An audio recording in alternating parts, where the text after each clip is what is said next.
Hi guys, my name is Blake. Welcome back to my channel. Today I'm bringing you my December wrap-up. So I managed to read 12 books in December. First, I completed The Two Towers and The Return of the King by J.R.R. Tolkien. I absolutely love these, especially Return of the King. This is the first time I've read them since middle school, and they are definitely a favorite of mine. And I even read the appendix, multiple appendixes in the back of The Return of the King and the Annals of the King, and I really enjoyed that as well. I'm really looking forward to rereading these soon. It's definitely an all-time favorite series of mine, and I'm really looking forward to reading the rest of Tolkien's stuff because this is as far as I have made it, aside from The Hobbit, so I am excited to jump into the rest of his works. And of course I gave those 5 out of 5 stars. Up next, I have Night Shadow by Sebastien de Castell. This is the second book in the Greatcoat series. I absolutely loved this installment. This story is kind of like a Three Musketeers. We're following these 3 guys that were Greatcoats, but their king was murdered, and the Greatcoats have disbanded, and they're kind of treated as traitors for letting the king die, but they're kind of on the king's final mission for him.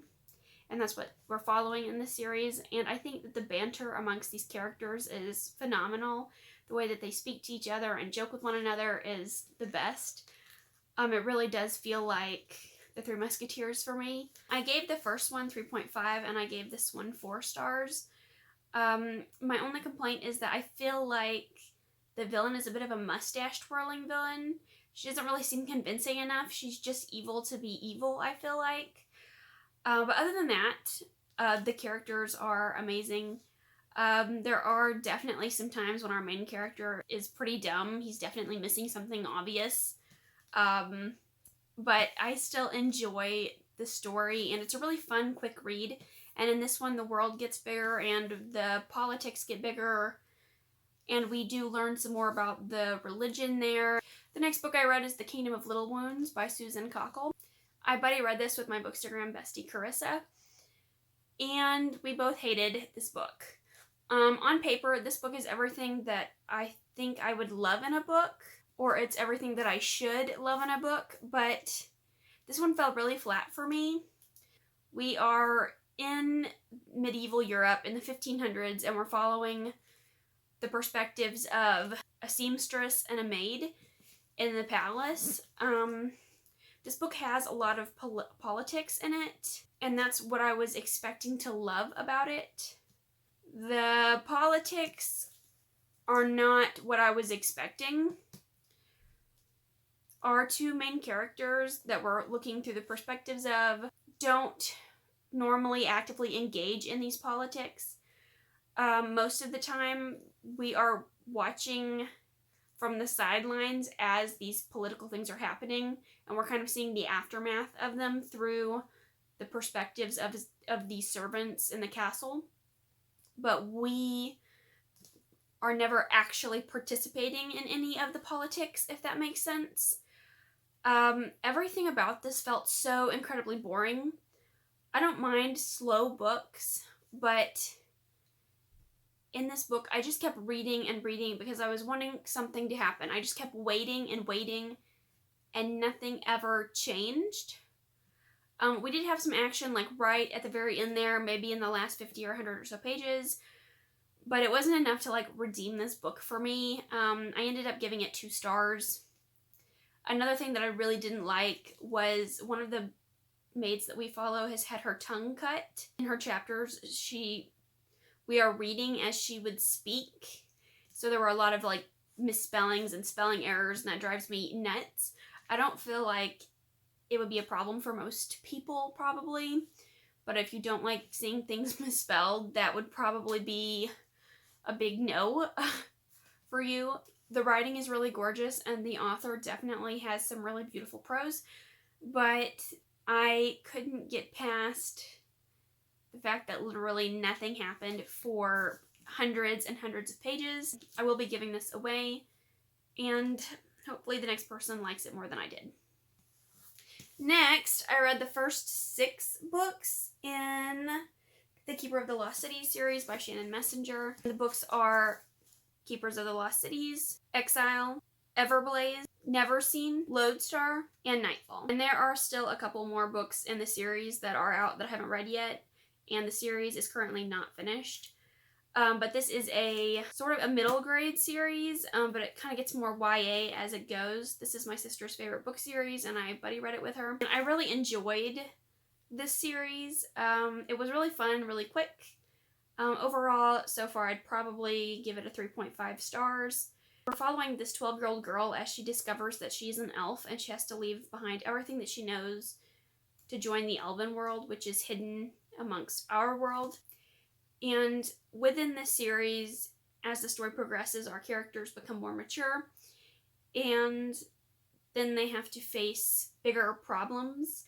A lot of the problems that I have are mostly in the first couple, and then as the series progresses, my complaints kind of go away. There are definitely times when our character feels really naive and a lot younger than 12, and sometimes she just accepts things really easily, like she doesn't question things that I feel like should definitely be questioned. Also, sometimes the adults in this world, she'll ask them questions and then they tell her that she doesn't need to know. But this normally only happens in the first books, where the adults don't tell her things that are like essential for her health and well-being. And I know that's like in every middle grade book ever, but it always really grinds my gears when that happens. The main way that we're getting information in this story is through the main character asking questions. I know that some people don't like that, so just a heads up. As the series progresses and the characters get older, we're talking about politics more. We have different fantasy races, such as trolls, goblins, etc., and they all are trying to live and coexist together without stepping on each other's toes. And that's really interesting, and the world and the magic system gets bigger as the series progresses, and the problems tend to get bigger. It's really exciting to kind of watch these characters grow up, and everything in this world is based upon the magic system or how powerful you are. And it's really interesting and unique to see that in a caste system, especially in a middle grade book. And I think my favorite thing about this series are the adult characters. Something that's always really bugged me about middle grade and YA is the fact that we have absentee parents, or we have really horrible parents that don't care about their children. But that's not the case in this book at all. And as someone that's close with their parents, I really appreciated this. Yes, there are bad parents in this book, but more often than not, we have really good, wonderful parents who really do love and respect their children and have open dialogue and conversations with them, and I think that's really wonderful. And the author deserves a lot of praise for that, I think. And the next two books I have are 5-star reads, and they were some of my absolute favorites of the year. The first one being The Bear and the Nightingale by Katherine Arden. In this book, we're following this girl that lives in Russia. She practices the old magic ways, but then when her mother dies, her father remarries a devout Christian woman, and then things kind of start to fall apart around her in her world, because she can see these old magic beings. I would highly recommend this if you enjoyed The Night Circus by Erin Morgenstern or Uprooted by Naomi Novik, because there's a lot of similar elements, not in plot, but in the way the story is written. It has some really beautiful and lyrical writing. The magic system is not exactly fleshed out. It kind of leaves you guessing and wanting more, as well as the setting is really vivid, and there are elements of the story that feel very whimsical. And if you don't like The Night Circus or Uprooted, then I don't think that you will like this one either. But I absolutely loved this. It's going to be a favorite probably of all time. I absolutely love the discussions of religion, the setting of Russia, and fairy tale creatures. It's very much written like a modern fairy tale as well, similar to the two other books that I mentioned. And the last book I want to talk about is Sleeping Giants by Sylvain Neuvel. We're following this group of people as a gigantic robotic hand is found, and these scientists are kind of trying to put the pieces of this giant body together and figure out what it is and what it does, and it's really remarkable to read. especially because it's written in a really interesting format. It's written in interview format, and I really enjoyed it. I gave it 5 stars. I listened to it on audiobook, and I really feel like that was the way to go because of the interview format. It definitely has some thrillery elements to it as well, and the ending is pretty big, so I'm looking forward to finishing the last 2 books in the trilogy. And that's all I have for my December wrap-up. Let me know what you read, and thank you so much for watching. I'll see you with another video again soon. Bye!